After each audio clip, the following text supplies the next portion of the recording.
ನೆರೆದಿರ್ತಕ್ಕಂಥ ಎಲ್ಲ ಮುದ್ದು ಮಕ್ಕಳ ಪಾಲಕರಿಗೂ ತಮ್ಮೆಲ್ಲರಿಗೂ ಶರಣಾರ್ಥಿಗಳನ್ನು ಸಲ್ಲಿಸಿ,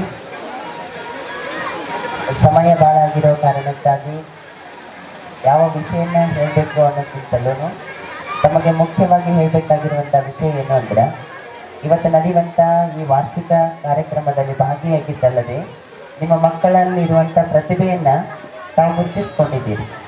ಯಾವ್ಯಾವ ವಿಭಾಗದಲ್ಲಿ ಮಕ್ಕಳು ಯಾವ್ಯಾವ ಸಾಧನೆಗಳನ್ನು ಮಾಡಿದಾರಲ್ಲ, ಅವರಿಗೆ ಅದಕ್ಕೆ ನಾವು ಪ್ರೋತ್ಸಾಹ ನೀಡಬೇಕನ್ನೋದೇ ಪಾಲಕರನ್ನು ಕರೆಸಿ ಅದನ್ನು ಸನ್ಮಾನ ಮಾಡ್ತಾ ಇರೋದು ಈ ಶಾಲೆಯ ವಿಶೇಷತೆ ರೀ. ನೋಡ್ರಿ, ಅವ್ರಿಗೆ ಎಷ್ಟೇ ಅಂತ ಪ್ರತಿದಿನ ಕ್ಲಾಸ್ ಇರ್ತದೆ, ಪ್ರತಿಯೊಂದು ಕಾರ್ಯಕ್ರಮದಲ್ಲಿ ಕರೆದು ಕೊಡ್ಬೋದಾಗಿತ್ತು. ಪಾಲಕರನ್ನು ಮುಂದೆ ಕೂಡಿಸಿ ಮಕ್ಕಳನ್ನು ಮೇಲೆ ಕೂಡಿಸಿ ಕೊಟ್ಟಿರೋ ಕಾರಣ ಏನು ಅಂದರೆ, ಆ ಮಕ್ಕಳಲ್ಲಿ ಹುದುಗಿರುವಂಥ ಪ್ರತಿಭೆಯನ್ನು ಶಿಕ್ಷಕರಾದಿಯವರೆಲ್ಲರೂ ಕೂಡಿಕೊಂಡು ಅದನ್ನು ಹೊರಗೆ ಹೇಳ್ತಿದ್ದಾರೆ. ಅವರಲ್ಲಿ ಇಂಥ ವಿಶೇಷ ಕಲೆಯದ ವಿಶೇಷವಾದಂಥದ್ದು ಒಂದು ಪ್ರತಿಭೆ ಐತಿ ಅನ್ನೋದನ್ನು ಅವರು ತೆಗೆದಿದ್ದಾರೆ. ಅದಕ್ಕೆ ನೀವು ಪ್ರೋತ್ಸಾಹಿಸಬೇಕು, ಅದನ್ನು ಮುಂದುವರಿಸಬೇಕು ಅನ್ನೋದೇ ಇದರ ಮೂಲ ಉದ್ದೇಶ. ಮತ್ತು ಮುಖ್ಯವಾಗಿ ಮಕ್ಕಳಿಗೆ ನೋಡ್ರಿ, ಮಾರ್ಕ್ಸಿಗೆ ಅಷ್ಟೇ ಆದ್ಯತೆಗಳನ್ನು ನಾವು ಕೊಡಲಾರದೆ ಅವರ ಆರೋಗ್ಯಕ್ಕೂ ನಾವು ಆದ್ಯತೆ ಕೊಡಬೇಕಾದದ್ದು. ಶಾಲೆಯಲ್ಲಿ ಜ್ಞಾನವನ್ನು ನೀಡ್ತಾರ, ಮನೆಯಲ್ಲಿ ನೀವು ಆರೋಗ್ಯವನ್ನು ನೀಡುವಂಥದ್ದು ನಡೆಯಿರಿ.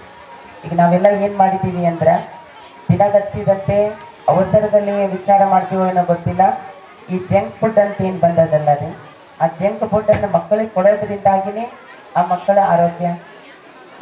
ಆರೋಗ್ಯ ಹಾಳಾಗ್ತಾ ಇದೆ ರೀ. ಮಕ್ಕಳ ಬೆಳವಣಿಗೆ ಆಗ್ತಿಲ್ಲ, ಮಕ್ಕಳಲ್ಲಿರುವಂಥ ದೈಹಿಕವಾಗಿ ಸದೃಢತೆ ಆಗ್ತಿಲ್ಲ.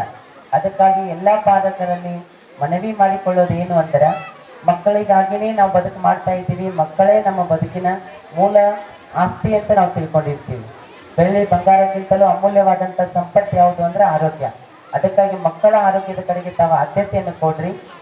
ಅವ್ರಾಗ ಏನು ಮಾಡ್ತೀವಿ ಅಂದ್ರೆ, ನಾವು ಎಲ್ಲ ಏನು ತಿಳ್ಕೊಳ್ತೀವಿ ಅಂದ್ರೆ ರೀ, ಬೆಳಿಗ್ಗೆ ನೋಡ್ರಿ ಬಹಳ ಸುಖವಾಗಿ ನಿದ್ದೆ ಒಳಗದಾರ, ಇಲ್ಲದ ಮಲ್ಕೋಲಿ ಅಂತ ಹೇಳಿದ ಅವರಿಗೆ ಅಡ್ಡ ಚಾಲೆಯನ್ನು ನಾವೇ ಕಳಿಸ್ತೀವಿ.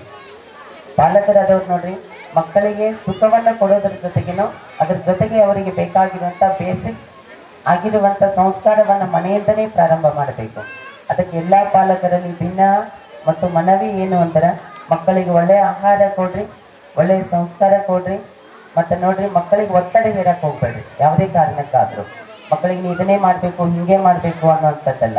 ಮಕ್ಕಳಿಗೆ ಹೇಳ್ತಾ ಇದ್ರೆ ಹೆಂಗೆ ಆಗಬೇಕು ಅಂದ್ರೆ, ತಾಯಿ ಮಕ್ಕಳಿಗೆ ಒಂದೊಂದೇ ತುತ್ತನ್ನು ತಿನ್ನಿಸ್ತಾ ಅವ್ರ ಹೊಟ್ಟೆ ತುಂಬಿಸ್ತಾರಲ್ಲ, ಹಾಗೆ ಏನು ಹೇಳಬೇಕಾಗ್ಯದ ಒಮ್ಮೆ ಹೇಳಕ್ಕೆ ಹೋಗ್ಬೇಡ್ರಿ.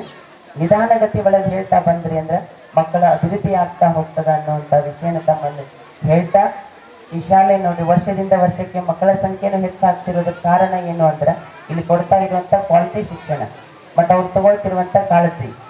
ಇಂಥ ಕಾಳಜಿ ತಗೊಳ್ಳುವ ಶಿಕ್ಷಣ ಸಂಸ್ಥೆಯಲ್ಲಿ ನಿಮ್ಮ ಮಕ್ಕಳು ಬೆಳೀತಾ ಇರೋದನ್ನು ಕಂಡ್ರೆ ಎಷ್ಟು ಆನಂದ ಆಗ್ತದೆ ಅಂದ್ರೆ, ಇದು ಹೀಗೆ ಬೆಳೀತಾ ಹೋಗ್ತಾ ಇರಲಿ.